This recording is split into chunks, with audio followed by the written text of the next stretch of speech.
الان من تقریبا 3 تا وصیت‌نامه دارم، الان هم در جیبم، در کیفم هست که نگذارید در خانواده ما اهل علم به اصطلاح منقطع بشود. نماز جمعه را ترک نکنید، نماز جماعت را ترک نکنید، صله ارحام را ترک نکنید.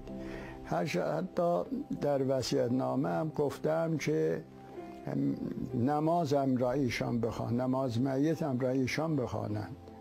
من ایشان را عادل میدانم، متقی میدانم. ایشان با اینکه خب پسر ما هست، من ایشان را به خودم پدر میدانم.